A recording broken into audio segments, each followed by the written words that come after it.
Welcome to the Billionaire Mindset, your 30-day journey to thinking like a billionaire. Now you can just watch this video, or if you want to sign up for the entire series for free and get the bonus PDF companion calendar, check the link in the description below. Today is day 22, and we're going to learn how you can get customers for your business like a billionaire. Enjoy.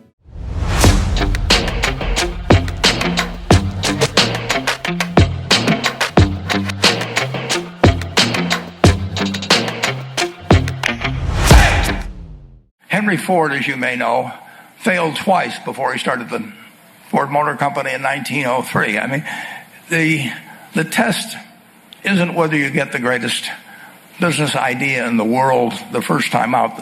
The test is whether you keep learning as you go along what your strengths are and what you can do for your customers, what you can bring especially to the party. And to do that, you need a genuine desire day in, day out to delight the customer. I've never seen a business, and I've seen a lot of businesses, but I've never seen one that delights the customer that doesn't succeed. I mean, what you want is that customer the next day when they think, do I want to rent a car or do I want to buy some furniture? What goes through their mind? You know, it's the place where they've had a great experience. I don't know what I paid for this tie. Actually, probably if somebody gave it to me, but for the purposes of this speech, I will say I have no idea. But or the shirt I'm wearing, or this. But I do know. I will remember how I was treated when I bought it. I mean, you long forget about the price, but you never forget whether you had a good experience or a poor experience with the purchase experience. I think one of the things I want to share with the values, the 6 values among the 2 values, very unique in Alibaba, which I think the whole world should think about. We put customer number 1, employee number 2, shareholder number 3. Most companies in the Wall Street, they put the shareholder number 1. I said, customer is the most important. If you serve them well, they pay you the money. And the second important is colleagues. Why the colleagues get together? Because they want to serve the customers. If they do not serve the customers, why we get it together? Right? So if the customer happy, employees happy, the shareholders will be happy. One of the unusual things that we do in the Kindle device business is we sell our hardware near break even. And so we make money when people use the device, not when they buy the device. And that is very aligning with customers. If I buy a device and I put it in my desk drawer and never use it, then Amazon doesn't deserve to make any money. Likewise, it causes us to have the right kinds of behaviors. So for example, if we're not making money when people buy the device, then we don't need people to be on the upgrade treadmill. We have people who are still using 5-year-old Kindle Ones, and we're perfectly happy about that. AWS is very similar because it's a pay-as-you-go service. We are not incented to get people to overbuy hardware, to operate at low utilization rates. Our point of view on this is if we can arrange things in such a way that our interests are aligned with our customers, then in the long term, that will work out really well for customers, and it'll work out really well for Amazon. We haven't had any existential crises, knock on wood. I don't want to jinx anything. But we've had a lot of kind of dramatic events. I remember early on, we only had 125 employees when Barnes & Noble, the big United States bookseller, opened their online website to compete against us, barnesandnoble.com. We'd had about a 2-year window. We opened in 95, they opened in 97. And at that time, all of the headlines, and the funniest were about how we were about to be destroyed by this much larger company. We had 125 employees and $60 million a year in annual sales, 60 million with an M. And that, and Barnes & Noble at the time had 30,000 employees and about $3 billion in sales. So they were giant, we were tiny, and we had limited resources. And the headlines were very negative about Amazon. And the one that's most memorable was just Amazon.toast. And, and so I called an all-hands meeting, which was not hard to do with just 125 people. And we got in a room, and because it was so scary for all of us, this idea that now we finally had a big competitor, that literally everybody's parents were calling and saying, are you okay? It's usually the moms calling and asking their children, are you going to be okay? So, and I said, look, it's okay to be afraid, but don't be afraid of our competitors, because they're never going to send us any money. Be afraid of our customers. And if we just stay focused on them, and instead of obsessing over this big competitor that we just got, we'll be fine. And I really do believe that. I think that if you stay focused, then the more drama there is and everything else, no matter what the drama is, whatever the external distraction is, what your response to it should be to double down on the customer, satisfying them, not just satisfying them, delighting them. Invention is not disruptive. Only customer adoption is disruptive. At Amazon, we've invented a lot of things that customers did not care about at all. And believe me, they were not disruptive to anyone. So it's only when customers like the new way that anything becomes disruptive. And so really it's just saying that you want to, if somebody comes to you with a business plan that they claim is disruptive, you should ask them to explain it to you in simpler language. And the simpler language is, why are customers going to adopt this? Why are they going to like it? Why is it better than the traditional way? You shop on Amazon, and if you have something, the service you don't like, so do you just pick up the phone, call your team of 700,000 people, and tell them, I don't like this, change this, or... You know what I do? So I don't do this, it doesn't happen that often, but if I get a delivery that I don't like, maybe I don't like the way it's packaged or something, we have regular meetings of the senior executive team, and I bring the box to the meeting. And when I walk in, I haven't done this in a while, it's been a while, but when I bring in a box, everybody in the room is like, oh no, he's bringing in a box, because it's always some problem. But really the way I get feedback is primarily from my email address is very well known, and I keep it well known. And I get hundreds and hundreds of emails every day from customers, and they always have something interesting to say when something goes wrong. Because we have hundreds of millions of customers around the world, and no matter how good we are, we can still be better. You can always be better. Customers have a divine discontent, and they teach you if you listen to customers. So we watch for that, and we see patterns, and we can find places where it's not working, something's going wrong, and that's really how I get the feedback, is from customer input. And often, in all caps, angry, you ruined my child's birthday because the gift didn't show up on time. And we take that, and what you really want to do is you take that, it's an anecdote, it's a single example, but you need to find the root cause. What went wrong deep inside the system? How did this happen? Because then you can fix it for everyone, so that particular problem will never happen again. You don't just fix the symptom, you have to fix the root cause. And that's been the secret to our operational success for 20 years. We got this company just about ready to launch, and we were looking at it and looking at this little tiny fulfillment center. We were here by then, in this building. We had a basement fulfillment center. To call it a fulfillment center was very grand. There's a lot of puffery. It was 400 square feet, which is about the size of a one-car garage. And we launched this business, and we're looking at it, and we didn't know if anybody would order from us. We really didn't. And in fact, one of the software engineers looked at this little space, and he said, I can't figure out whether this is incredibly optimistic or hopelessly pathetic.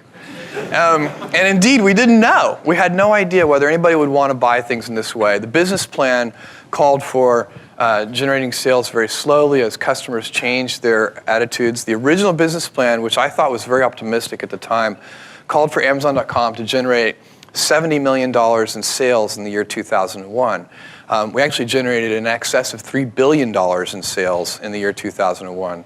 And we knew, by the way, that we were really onto something in those first 30 days. In the first 30 days, we got orders from all 50 states and 45 different countries with not a dollar of advertising, just all word of mouth. In the first year, we didn't spend anything on advertising.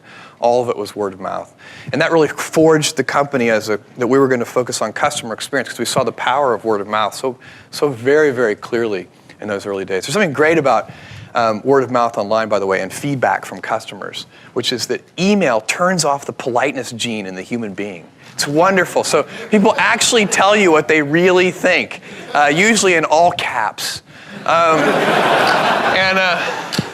So we get lots of info and feedback from our customers, and we try to use it well. I believe that the primary success factor for Amazon.com has been an obsession over the customer and a focus on customer service.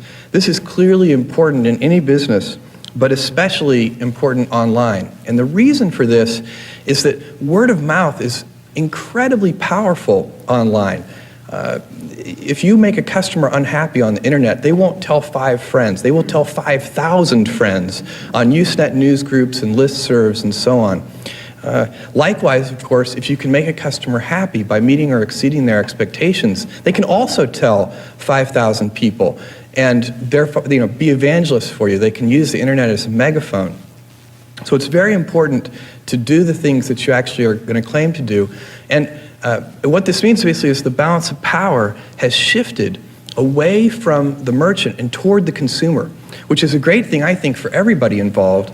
And it's even great for the merchant as long as the merchant realizes it. One of the statistics that we track most carefully at Amazon.com, because we believe that this is so important, is the fraction of orders we receive every day that are from repeat customers.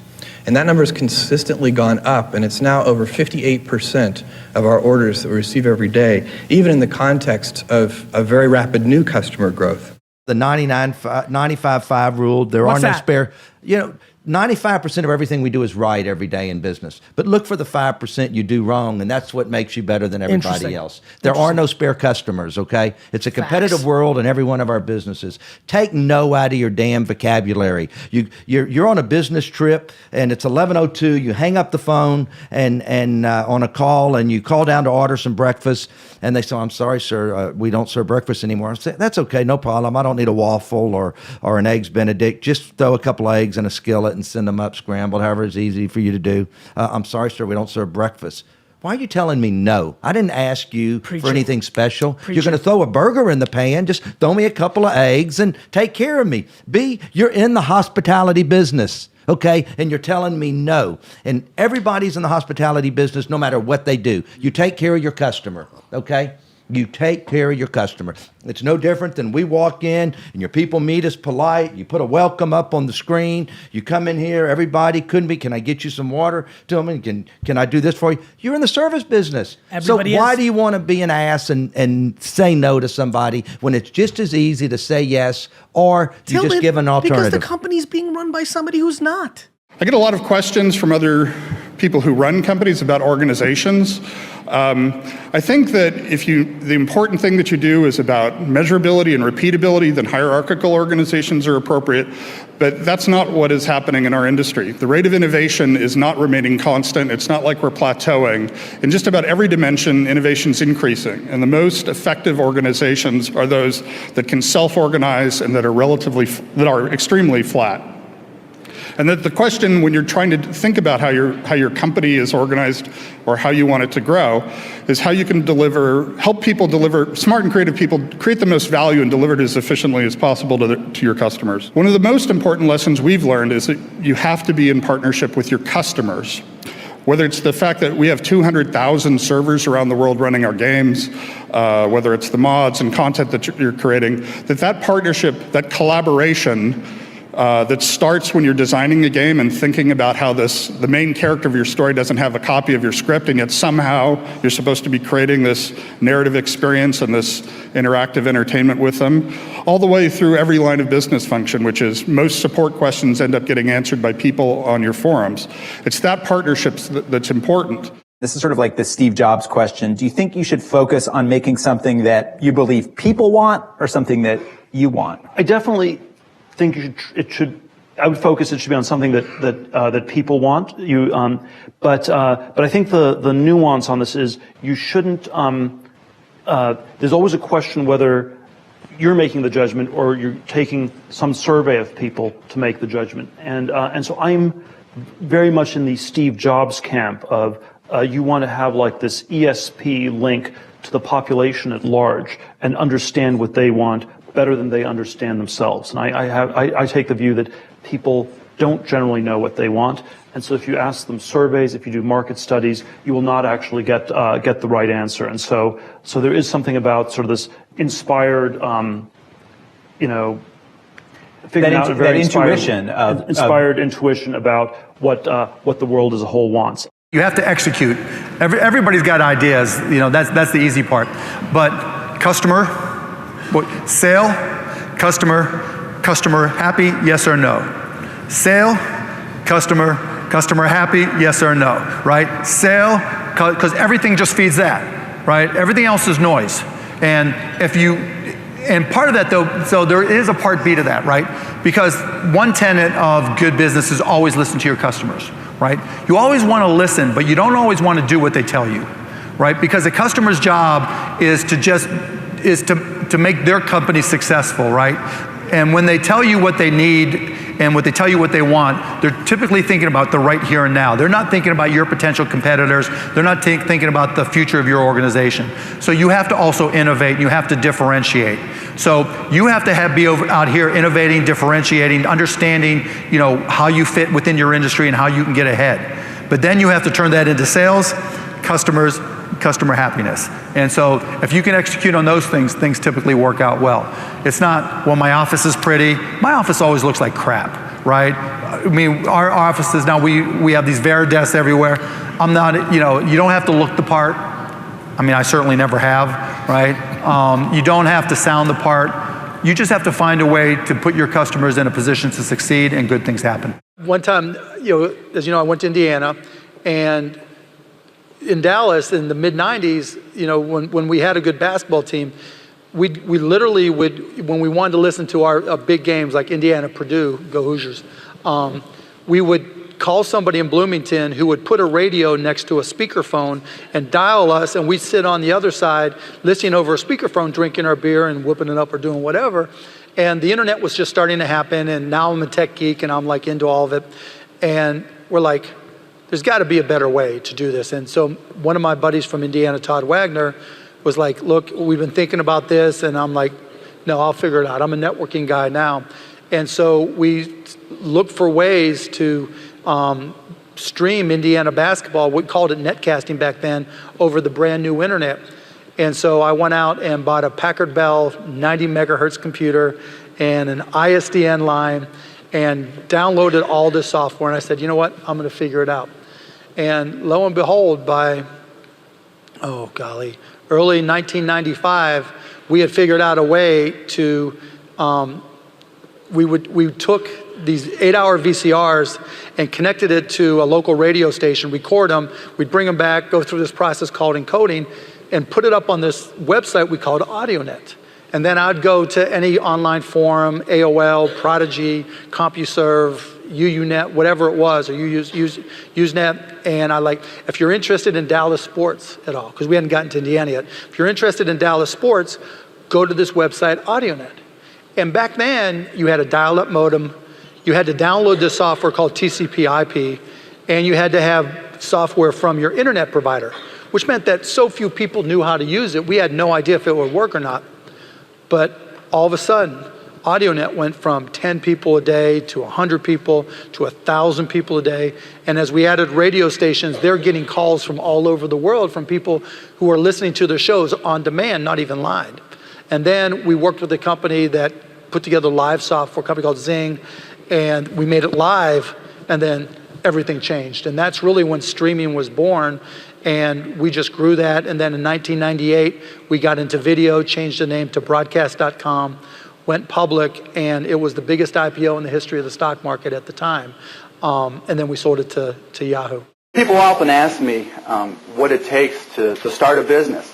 What is the key ingredient? How do I start the business, and How did we grow to about $20 million in sales so quickly? You know, they all come up with some new whiz-bang idea. They're going to invent the better mousetrap. They're going to come up with new software, new hardware. And more often than not, it seems like they've spent their millions before they thought through their idea. But when we talk about new companies and growth and success, there really is only one common ingredient across any type of business, whether it's oil or computers or software or anything. And that key ingredient is customers. Without customers, whether you're starting a business, running a business, expanding a business, you don't have a business. There is no business. Customers are the key ingredient. To get those profits, you got to have the customers. And you got to have happy customers. That's the bottom line. You know, Micro Solutions, we've been going and growing, and it's impossible not to have growing pains. It's impossible not to make mistakes. We screw up all the time. And you know, it doesn't bother me as president if I have an employee who just didn't do something right, just made a mistake. It's good. Because if you're not making mistakes, you're not trying hard enough. You know, these things I'm saying, they're not unique. They're not things that I just thought up in some miracle growth. You know, things, when I talk to people in our company, when I talk to people about our company, I never had a unique thought. I can't remember. I don't know that I ever did. I can't remember if I ever will, or don't expect ever to. There's no magic formulas to customer service. There's no magic formulas to doing things right. These sayings that you hear me say are things that I've read elsewhere and just regurgitate back. But how many people do them? You know, we all know the golden rule. Do unto others as you would have them do unto you. And that's nice, you know, but do you do it? But even more importantly than the golden rule, what about the lover's rule? Do unto others as you would love to have them do unto you. That's what we try to stress at Micro Solutions. That's what we try to use to differentiate ourselves. Not just to get by, because everybody's going to be nice. You know, when you invite someone into your house that is an acquaintance that you like, okay, you're going to offer them coffee. You're going to offer them a donut. And that's really what you expect, you know, if you went to their house, because you're just acquaintances. But when you leave their house, it was nice. If you go back, fine. If you don't go back, fine. That's the way customers look at businesses. If I go back, fine. If I don't go back, fine. You know, they say that 80% of the people who have a problem tell at least 10 people. Only 10% of the people who had a good experience tell anybody. And it's the same way when you go to visit an acquaintance. And when people come to try to do business with Micro Solutions, I hope and I pray and I try to convey to each and every one of our people that we give them a reason to want to come back. We give them a reason to do a good morning rap to say, okay, let's do business with Micro Solutions. You've got to really concentrate to do unto others as you would love to have them do unto you. If you want to make a quick buck, you can do it a lot of different ways. You can cheat somebody, you can misrepresent something, you can go manipulate the political system to get an advantage. But if you want to be successful over a long period of time, I believe you need to focus first of all on creating value for others. And I've had people, well, that's naive, that's utopian.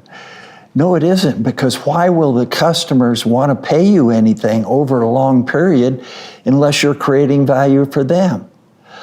Why would your employees want to work for you? Or if they didn't have any alternative, why do they want to give their best efforts?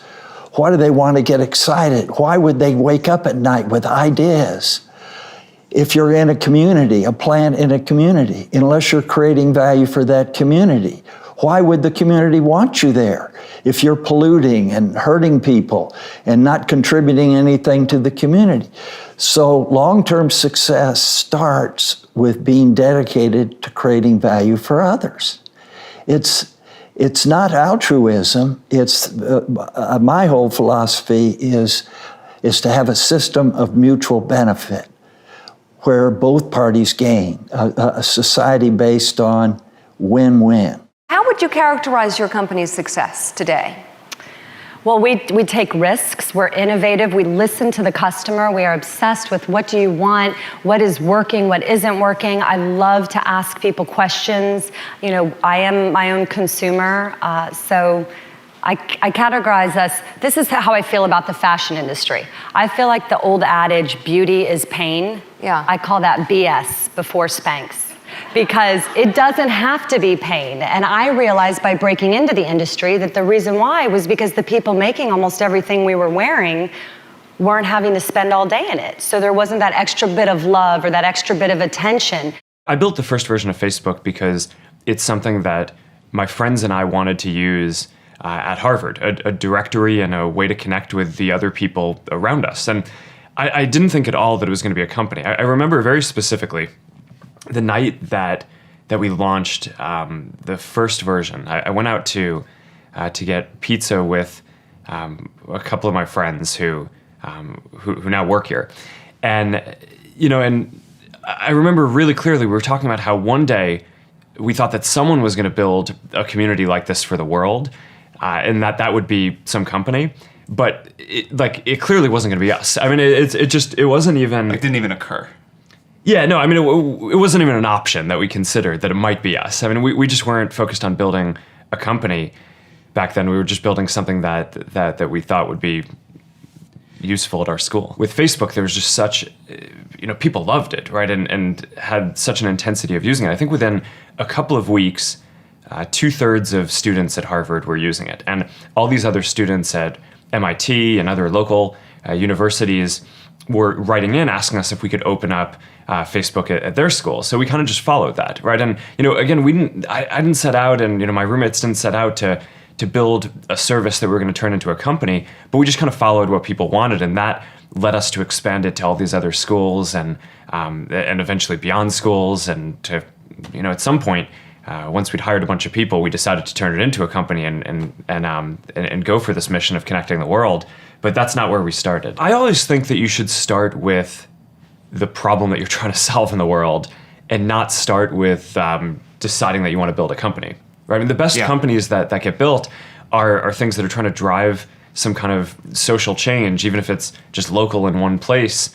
More than starting out because you want to make a bunch of money or have a lot of people working for you or build some company in some way. So, I always think that this is kind of a perverse thing about Silicon Valley in a way, which is that, people decide often that they want to start a company before they even decide what they want to do. And that just feels really backwards to me. And, for anyone who's had the experience of actually building a company, that you go through some really hard things along the way. And I think part of what gets you through that is believing in what you're doing and knowing that what you're doing is really delivering a lot of value for people. And that's, I think, how the best companies end up getting made. We probably spend less money in marketing than any company our size in the world. We have a tiny marketing department. And everyone says, why Oracle's all about sales and marketing. We are the largest employer of MIT and Caltech engineers in the world. We are the largest employer of Stanford and Harvard and CMU mathematicians in the world. We are overwhelmingly dominated by engineering at Oracle. The idea that we are a sales and marketing company, which people will sometimes write about quite often, is ludicrous on the face of it, because all of our customers who buy Oracle already have it. And if you already have Oracle, there's nothing a salesman can tell you about how great it is to make you buy more. GE already uses it. The Defense Department already uses it. All of our customers, 98% of our sales or more, are to existing Oracle customers. If we don't have the right product, people don't buy more. We will, before the acquisition, we spent $3 billion a year in software engineering. The company is all about engineering. It's the only thing that works. How would you describe each phase of the evolution of Oracle, and how would you sort of describe running each of those phases? You got to do this quick. Well, I mean, and clearly being a part of a company with 4 people and being a part of a company, and by the way, we're 85,000 now post merger with Sun. 100. We think about Sun's got about 20,000 employees, and 25,000 employees. We're about 105,000. So 105, 110,000, and we're not sure exactly about that.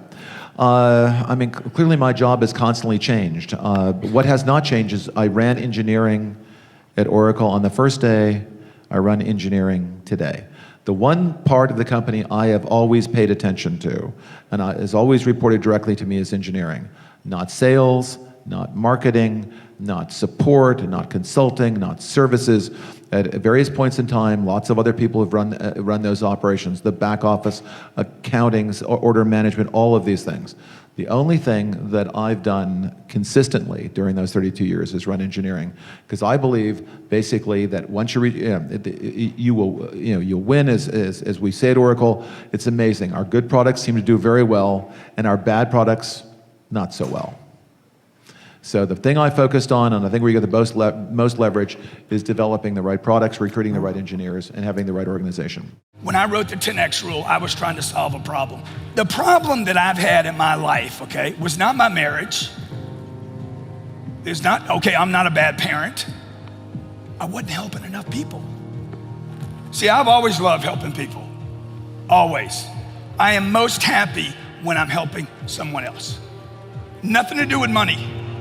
If I can help somebody, not give them something, but if I can actually help somebody to feel better about themselves, to know what to do in a phone call, to know what to do in a sales call, to know how to follow up their girlfriend or their boyfriend, or to solve some problem in their life, or how to get some money. If I can help somebody know how to do that, I know I contributed to their life. You should be up here. You should be dropping out of the ceiling. You should be helping more people. 10X gave me my life back. If you're not 10Xing, I promise, you will experience depression. You will feel empty, okay? I wanted my life back. Are you committed? No. Are you committed? Will you let me help you? Welcome to your 10X Growth Conference. One of the huge things you helped my brother and I with was giving the customer options, okay? So we went from just like, hey, here's your price, there's only one thing you can do, to now giving like warranty options, 1 year, 5 year, 10 year, 20 year. We also give a time and material option, and the problem I've been having with that is you give the time and material option, the customer always goes, well, how much is it gonna be? They still want a price when you give them that. I don't want a time and material. I want to know a number. I don't pay with time and materials. I pay with dollars. Exactly. So we would then give a range, and now the customer's like, well, what's the range all about? So should we just scrap all that and just give numbers? Yeah, you should scrap all that. Ranges suggest that you're not sure, you know? The doctor says, look, you only have a little bit to live. How long I got, doc? I don't know, somewhere between 3 days and 6 weeks. Hey, man, dude. Yeah. So no time and material at all. I mean, I would just give numbers, okay? So I don't know what it is. For me to give a number on something I'm not sure, I'm probably gonna have to like, hey, look, man, I'm thinking 200 grand. I'm thinking a project your size is gonna be 200 grand. Now, let me just say this. If I added bing, bing, bing, and bing, we could be at 340, okay? But let me suggest that the better solution would be we go ahead and do this thing for 440 while I'm here, and we get bing, bing, bing, and bing done. I don't know what that is, right? So I'm just using the bing, bang. Thank you. Right? But while I'm writing a proposal with choices, always use alternatives. When you're doing this, in the pricing and in the close and in the follow-up and in the push, you should always offer 3 choices, and 2, you should always offer it in writing. So you're having a conversation right now, between here and here. You cannot close a conversation. Conversations don't close. This does. The conversation I was having with him, I understand. From this distance, I cannot close him. All I'm doing is talking with him. We're just talking, okay? You will never transact on conversation. Listen to what I'm telling you right now. You cannot transact on a conversation. You have to have, I would need to have Ryan move from the wall over there and have him sign up something on Cardone Capital to close that deal. Same thing for a listing, same thing for a contract, same thing for a house deal, same thing for a masseuse, same thing for the healthcare, same thing for a chiropractor, right? I need to move them to an offer, and this is why I'm doing this. There's some things that you never, ever want to tell a customer, and I want to go over these with you, okay? Never tell them, I don't know. Never say I can't do that. Never, ever say it's a company policy. Would you mind holding is a pet peeve of mine beyond belief, because you don't care if I mind or not. You're putting me on hold anyway. And, oh, this is the one that kills me. That's impossible. Let's take one at a time, okay? First of all, when you tell somebody, I don't know, a customer asks you a question, you say, I don't know, what you just told them was, you're wasting your time with me. I'm an idiot. I am a reservoir of no data. What you'd want to tell them is, if you don't know, say, that's a great question. Let me find out for you. See how I just changed that? Don't tell them you're an idiot. Or just once you post something on your head, I'm an idiot. I know nothing. Okay? Number two, I can't do that. When you tell somebody you can't do that, let's say they ask for a price or can you ship it at this time or whatever, and you're like, I can't do that. It's negative. You sound like you're not willing to help people. Look, say, yeah, I'd be happy to work that out for you. I was in a hotel once and I said, hey, can you upgrade me to a suite? And the lady's like, I can't do that. We're full. I'm like, why don't you check? See, the way she should have done it was this. Mr. Cardone, I'd be happy to do that for you. Let me see what I have available. And then come back and say, hey, I don't have any availability. See the difference? People are so quick to say what they can't do and what they don't know. Number three, it's a company policy. Dude, I don't care about your company policy, okay? Break it.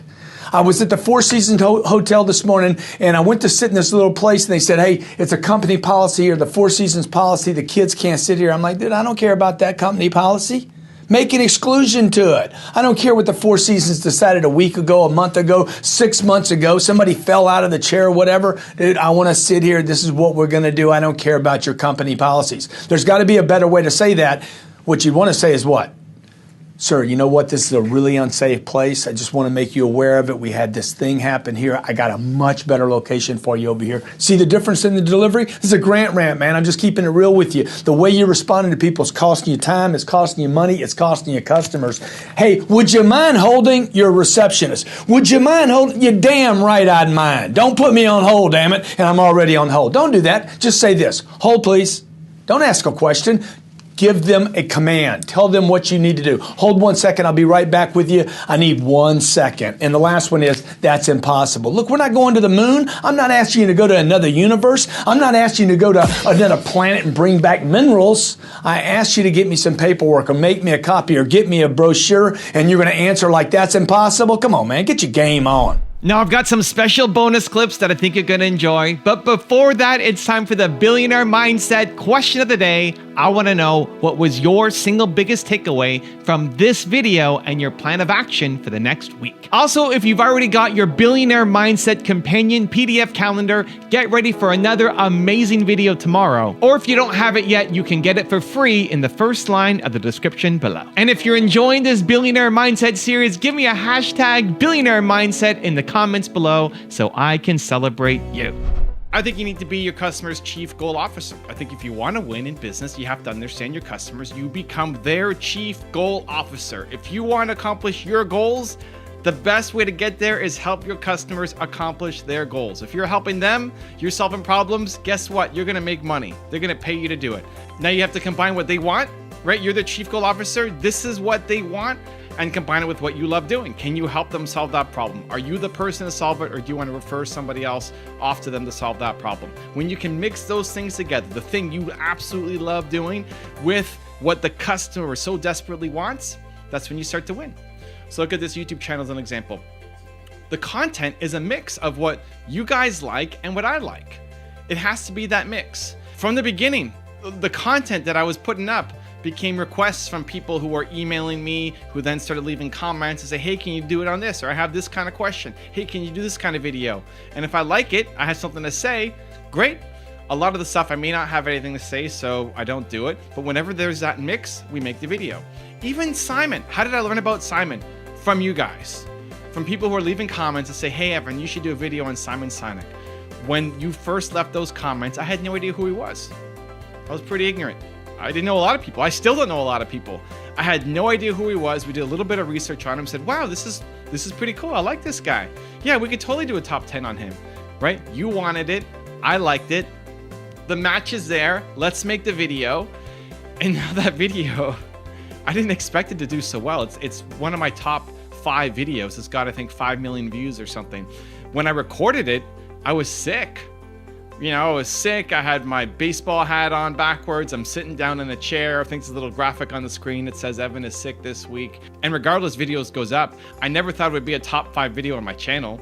If I did, maybe I would have waited so I wasn't sick. Or maybe I would have done it anyway. I probably still would have just done it anyway, just because. But I never thought it would take off like it did. And so it's that combination. What I love with what you guys love. I'm trying to be your chief goal officer and then match that in a way that I can contribute content to you. Look at what I've done with my YouTube channels now. I split them up. We've got 7 different channels. Part of that's based off of how hopefully YouTube will rank my channel differently. And part of it's based off of your feedback saying, Evan, I like some of these videos, but I don't like some of the other ones. I wish you had a channel just for the Espresso series and just for the top 10 series. And so at the end of the day, it still has to work. This is an experiment where, I don't know, 7, 8, 9, 10 weeks in by the time this video comes up. And we'll see if it ends up working out or not. But the way to test it is to test it. Like, you won't know until you go off and do it. And so by paying attention to the feedback and the comments, I make decisions. And it has to be something that then I like too, right? And so you have to get close to your customers. Stop letting people get in between you and your customers. You need to have a relationship with your customers. People have to feel like you know them. And you have to feel like you know them too, to actually know what's going inside their head, so you can provide products or services that can help them. So I'm gonna give you a 3-step process that I think will really help. Step number 1 is be their chief goal officer. It is your job to think about what is my customer's number 1 goal and how can I help them accomplish that? Maybe if that even means totally changing my business model around. Making your business not for you, or not just for you, but that mix, right? So just start asking yourself that question. Think about a customer, think about somebody who's bought from you recently, and ask yourself that question. How can I be their chief goal officer? What do they want out of life? What do they want in their business? How can I help them solve that problem? Step number 2 is pay attention to feedback. There's so much feedback coming in now online. You get so many opportunities.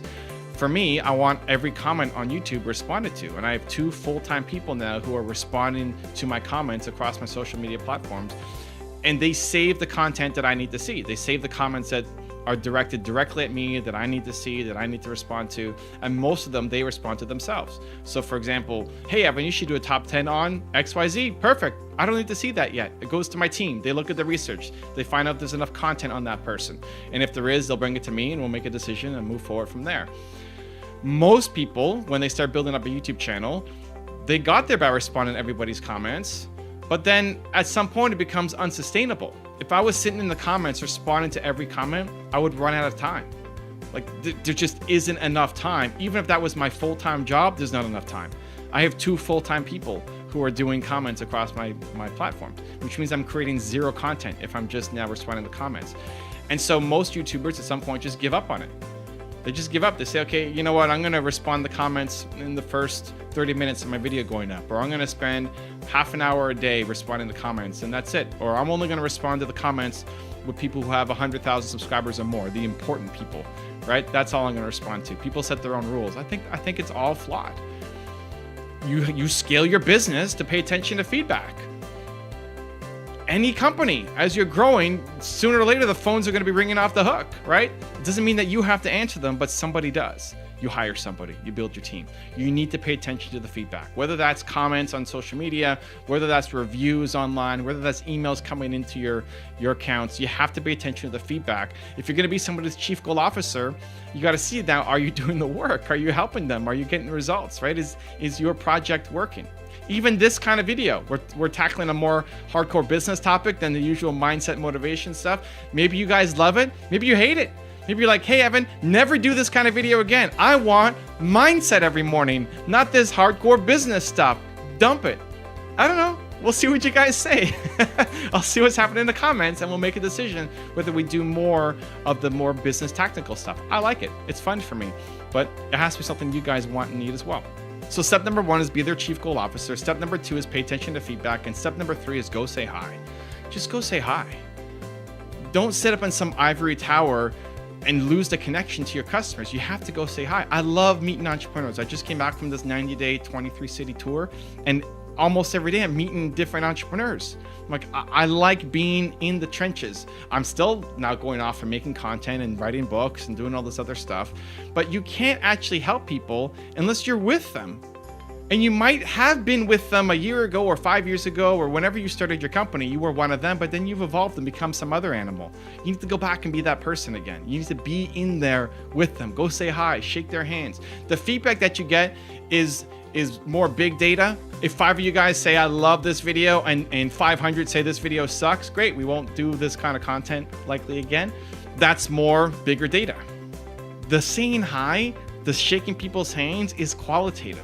I guarantee you, if you spent time every month or every week with your customers, saying hi face to face, going to see them in business, take them out for coffee, asking them about what their problems are, you will gain so much insight that will generate so many new ideas to help you explode your company. You have to make time for it on a consistent basis in your business. The number one rule if you want to make more money is you have to bring more value. Want to make money quickly? Provide value quickly. Want to make tons of money? Provide tons of value. If you are not making money yet, it's because people don't see the value that you bring. And we're going to change that in this video. So one of the first people that I had any kind of arrangement with on the top 10 series that I had on my channel was Tony Robbins.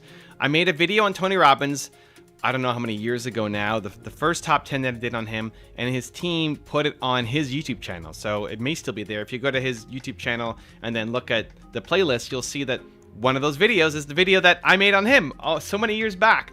And I started trying to bring as much value to his team as possible. Now, Tony's a really busy guy. I'd loved him from all the books that he's written and the CD programs that I listened to. I hadn't been to an event yet at that point, and I was just trying to bring value to Tony's team. I didn't know him personally yet. And it frustrated me that he wasn't more on YouTube. And I thought, hey, this guy needs to be more on YouTube. I want more content for my channel. And I think the world needs more amazing speakers and thought leaders out there creating content on YouTube so people can learn. And so I kept in touch with his team and I said, hey, I'd love to help promote Tony. I'd love to help you with your YouTube channel. I'd love to have Tony on my channel. And I just kept trying to find ways to bring value to his team consistently and following up. And finally, here's what happened. Finally, they agreed, hey, yeah, let's have Tony come and do an interview on your team. And finally, they said, hey, let's have Tony come and do an interview on your channel. And I was so excited. I was super nervous to have Tony Robbins on my channel. It's going to be a big deal. And then like the day of or the day before, he had to cancel. For something happened. Something came up on his schedule. No problem. He had to cancel. And all of the nerves and energy is like, oh, no. Now led to disappointment that it's finally going to happen, and then it's not going to happen. And he said, we'll try to book it in as soon as possible to get it happening because Tony wants to be on your channel. Great. It took 2 years before we actually got Tony on the channel afterwards. 2 years, and that's not to throw shade at Tony. I love him. He's busy. He's doing his own thing. I wasn't bringing enough value to make it sooner. But what I did was I kept in touch. I kept following up, not just saying, hey, is Tony ready yet? Hey, is Tony ready yet? Hey, is Tony ready yet? No, I'm bringing value. I'm helping them with their YouTube channel. I'm giving them suggestions. I'm helping promote their events. I was doing stuff to try to still be in the circle, to stay top of mind, so that when the next opportunity came up, which happened to be when he launched his next book, to say, I want to be top of mind. And Tony agreed to do 5 different remote interviews for his new book, and I was one of the 5. And his team said, you've been so valuable to us. You've been helping us so much. We appreciate it. We want you to be one of the 5 that Tony does an interview with. Like, it's happening. Pinch me for real this time. I hope it's happening. And then the day of, he showed up, and I was super stressed out and nervous about asking the right questions and trying to bring value again. I don't want to disappoint people. And he showed up and went great. We had an awesome interview. And at the end, he then said, hey, Evan, I'd like to invite you as my guest to my next seminar, which is coming up in New Jersey, Unleash the Power Within. And he invited me to like front row seats, special lounge access, and all the perks. Meet him backstage because he wanted to chat and take a picture, which then led to more events and other opportunities, and then speaking, and then connecting with Brendan Burchard's team, and like lots of stuff happened through the Tony Robbins world and connection because I stayed and I followed up, because I kept trying to bring value. And even after the first time when they got the cancellation on me, I still followed up for 2 more years and kept providing value for 2 more years, right? It's dog on the bone. I want this to work. I'm going to find another way through until finally it did, and then things took off. And so the same thing for you and your business. If you want to have success, it's about thinking about ways you can provide more value. It's not that you can't provide value. It's not that you're not talented and that you're not a genius. You are. People just don't recognize the value that you can bring yet, and you haven't figured out how to bring that to market in a way that you're going to get paid to do it. So my 3-step process so that you can provide more value and get paid what you're worth. Let's go. Step number 1 is build your top 50 list. Think about who are the 50 people that if they knew you, if they liked you, if they trusted you, if they respected you, if they recognized who you were and knew what you were up to, that would mean something, right? For a lot of people, it doesn't matter if they know you or not. They're not going to be a referral source. They're not going to be a partner for you. But who are the 50 people that matter most, that you would love to have as dream clients or dream partnerships? Build that list of 50 people that you want to make contact with. Step number 2 is be their chief goal officer. If you want to have success, and this isn't just for the 50 list, but for your clients, for your team, for your relationships, be the person's chief goal officer. When you understand not just what you want, but what they want, and you help them get it, that's when the whole world opens up. The reason why I was able to get to work with Tony Robbins and his team was I made a video at the starting point, right? I made a video that they liked, that put Tony in a good light, that was respectful, that made him look as well as a business guru on top of everything else that he was already doing. And then every interaction I had afterwards, I'm bringing them value. I'm helping them with their YouTube channel, helping spread the awareness for programs and courses that he has coming up, right? I'm trying to be a resource for them, but around things that they care about. Not the things that I want to talk about, it's what they care about. And so if you're following your 50 people, right? You have your list of 50. Pay attention to what they're talking about. Try to catch them when they're in a time of need, right? So classic examples are when somebody's pitching a book, or when they're pitching a new deal, or where they're trying to get eyeballs on a new show that they just launched. Like, what are they talking about? If they've gone super dark and super quiet and they're not active on any of their social platforms, it's really hard to start to make an entrance. One of the people on my list has just gone dark, and we've had a good relationship for the past 2 years, and now he's gone dark. He's in book writing mode. It's like, I'm in book writing mode now, and I'm not going to surface for the next 4 months. So I'm not going to send him anything in the next 4 months. He's not going to be posting anything for the next 4 months. There's no point in me reaching out and seeing how he's doing in the next 4 months because he doesn't want to be bothered. But when he resurfaces and comes up for air, you know what he's going to need? He's going to need promotion. He's going to need marketing. He's going to need support. You know who's going to be there? This guy, right? Like, that's the process. If you promote my book right now, it just came out. I'm just in launch mode. I'm trying to get eyeballs on it, right? If you promote my book right now, if I'm on your list, I'm way more likely to reshare your stuff, to share the post, to pay attention to who you are than in 2 months if you did the same thing. And that's for everybody. Everybody's going in these cycles. What do they care about most right now? What matters most to them right now? And then you finding a way to be a resource to help them so that they know who you are. They recognize your name and say, that person's awesome. I love that person. When you get to that point, then when you reach out with an ask, when you say, hey, I'd love if you could XYZ, they're way more receptive to you because of all the value that you've brought. Be their chief goal officer. Understand what they want and help them get it. And then you can ask for what you want. And step number 3 is then just constantly follow up with value. Where most people quit is they don't get an immediate response. The more successful the person is that you're chasing down, the harder it's going to be to reach them. The harder it's going to be to penetrate them, right? So you have to consistently follow through, right? Like, just look again at my Tony Robbins example. It took a while to get that first interview. That got canceled. They promised to do another one, and it took 2 years before that next one happened. Of constantly following up, right? Not every day, but a couple times a month, constantly sending some value, pitching ideas, helping them with their YouTube channel, always through Tony's team, to the point where it's like, this guy, Evan, is bringing us so much value. Once Tony's opening up his calendar again, we have to make a spot for him, right? Most people quit too soon. Would you wait, a year to get the first thing and then 2 years before it actually happens, right? Another 2 years, would you wait that long? Would you follow up that much? Like, if you're on a short timeline and that this business has to work in 6 months and then you're going to sell it and do something else, this isn't the strategy. But if you're on a lifelong path, like, these are people who you want to work with, these are your heroes who you can't wait to get in front of, then you have to follow through. You got to stay on it. Be their chief goal officer, but don't give up after the first time if you're not getting results, right? If you DM me and I don't respond the first time, if you leave an amazing comment and I don't see it, like, that's going to happen. You're going to get lost in the shuffle a lot of times. And especially if you're only doing it once. But if every time I go live on Instagram, you're there, asking great questions, showing love and support. When I went live on YouTube talking about my book, if you were there, right, asking questions, showing love to the people. If you bought the book and shared it with your story, right, I'm going to notice you. And forget about me. Maybe, you know, who cares about me? Great. The next person, Gary Vee or Tony Robbins or Kevin Hart or Will Smith or Oprah, or whoever the person is that you love the most, right? Your top 50, you're constantly paying attention.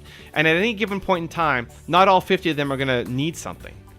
But inevitably, somebody on that list right now needs something. They need help. They need support. They need outreach. They need marketing. They need exposure. You can help be that person for them. And then they're going to remember you. The constant, never-ending, ongoing outreach of value to build the business that you want to build. Most entrepreneurs don't charge enough. You're so worried about getting rejected or losing clients because of a higher price that you'll charge just enough so that you stay just above the survival line. That's not how winning businesses are built. If you can't break your survival mentality, you'll stay in survival mode forever. So the first brand deal that I ever got was for $500 from a major telecommunications company, and they wanted me to write for their website. And they hired me, they hired 9 other people to write an article, and they said, write 300 words, we'll pay you $500. And for me, $500 at the time, I thought, this is great. It's amazing. I got my first deal, $500, this is cash. I'm pumped. But more important, I'm getting a link from a huge company. And for anybody back in the old school SEO days, if you get linked from a big company, that can mean a lot for your business to take off for rankings. So I would have done it for free just for the link. So they gave me the $500, but I didn't just write the 300 words because I wanted to give more value. I wanted to get paid based off the value that I could provide. And so I had to show them, here's how much value I can bring. And so instead of writing 300 words, I wrote 1,500 words, right? 5 times more than what they asked. And then I made a video talking about it. And then I also promoted it to my newsletter list, promoted it to my audience, let people know when that article came up, here it was. And so what happened? As a result of me doing all this work, I was the only one doing it. So when they came to the end of the series, I had my posts that were crushing it, and the 9 other people were doing what was asked, the 300 words, the bare minimum. What is asked of you is the bare minimum. That's your ticket into the door. If you just did what they asked, that's not enough. That's not giving them insane value. And so I was the only one that they hired. 10 of us went in. I was the only one who kept going because I brought them way more value. Now I started charging more for what I was doing. It went from $500 per post to $1,000 to $1,500 to $2,000. Kept increasing my prices because I was bringing them the value and they could see it. And so at the very beginning, I was grateful. I was just grateful to get the gig. I was grateful to get my first corporate gig, to get $500, to get a link from the website. I was grateful. I was pumped. I was happy. I was excited. This is the best. But I wanted to make this a business. And you can't have a business on $500 a month. And so I had to ask myself, how do I bring more value? If I want to get paid more, I need to bring more value. And either these guys are going to recognize it or somebody else will. I'm going to give you a 3-step process that you can use to start charging more. Step number 1 is give the baker's dozen. I don't know how common a term this is, but I remember when I was young, growing up at my cottage, we'd always go to this local bake shop and they sold donuts. And they would sell a 12-pack of donuts, but they would add a 13th one in for free, and they called it the baker's dozen. A dozen is supposed to be 12, but they give you a 13th donut for free. So you get your 12 and you can pick one more for free as a bonus, as an extra, as more value. And so you want to think about that in your business as well. Think about all the clients that you're helping. How can you give the baker's dozen? How can you give that one extra donut, that one extra little bit of value? Not of what you want to do, but of what is actually valuable for them, right? In the example of my client, I wrote 5 times as many words. I added a video. I promoted to my newsletter list. Think about being your client's chief goal officer. What are they trying to accomplish? They're hiring you for something, but they also have bigger goals in their life or business. What are they trying to accomplish? And the more you can help them accomplish that thing, the more they're going to love you, the more they're going to refer you, and the more they're going to pay you for helping them out. And so adopt the baker's dozen mentality. You're just assuming that what is on paper is not going to be enough. That's just the entry point. That's the bare minimum. You're always going to add in that extra donut. Step 2, increase your prices by 30%. Just try it. For your next client, increase your prices 30%. A big problem for a lot of entrepreneurs is you're already doing the baker's dozen. You're doing more than the baker's dozen. You're giving insane value. You're spending an incredible amount of time researching, helping, thinking about your client, and you're just not getting paid enough for it. And so your next client that comes in, just try it. 30% more, 30% more, 30% more. And you'll slowly transition to be able to have bigger clients, because only doing work with people who can afford to pay you what you're worth is not how you're going to build a great business. It's honestly better to work with people who can afford to pay you, and then you keep 10% of your clients to be charity cases. That's actually even for free. You don't charge them, it's free.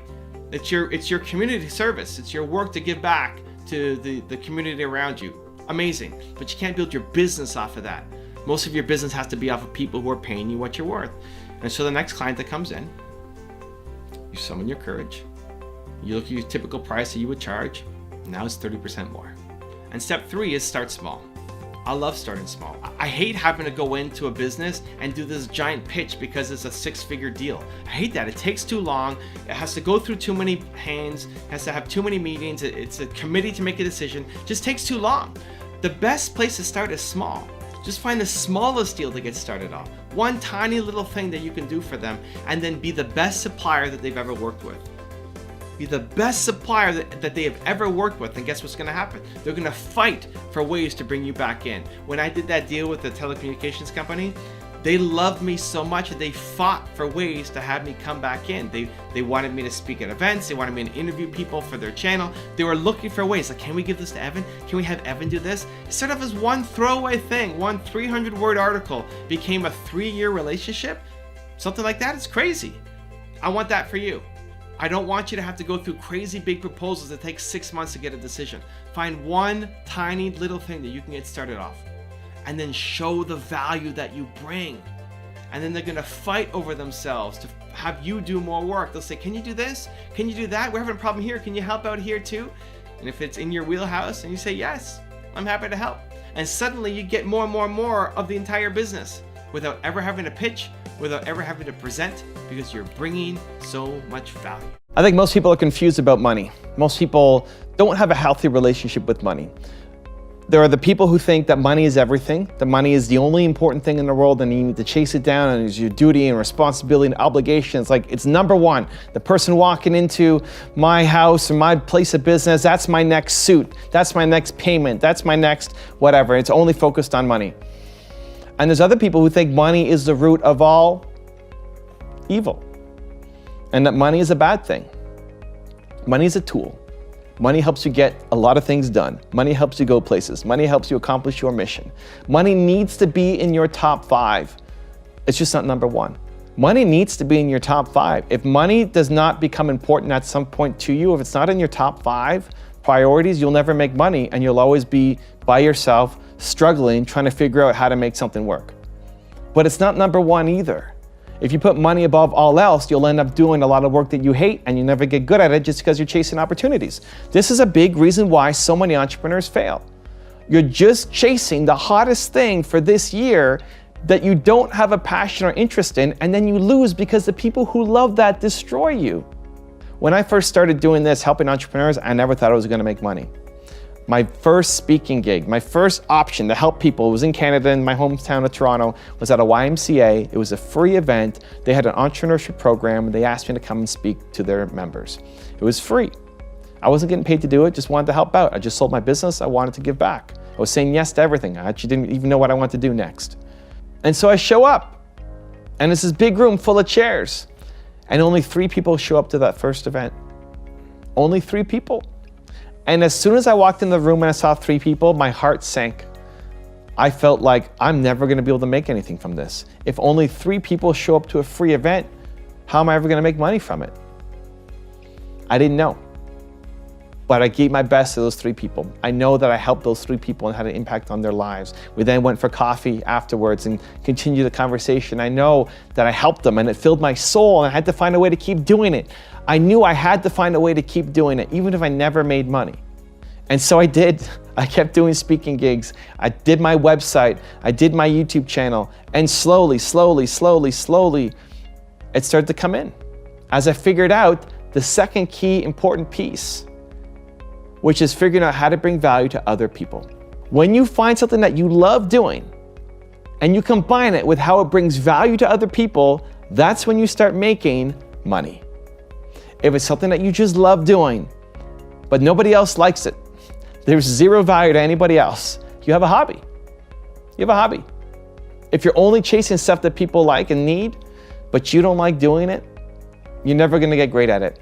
You might make a little bit of money, but you're never gonna get great at it. You're never gonna be all time. You're never gonna build a huge business. And so it's that combination of doing work that you love doing and mix it with where there's an opportunity that people need. It's a problem that you are solving. Mix those things together. You have a super successful business. If you want to sign up for the entire Billionaire Mindset series for free and get the companion bonus PDF calendar, check the link right there next to me. I think you'll love it. Continue to believe, and I'll see you there.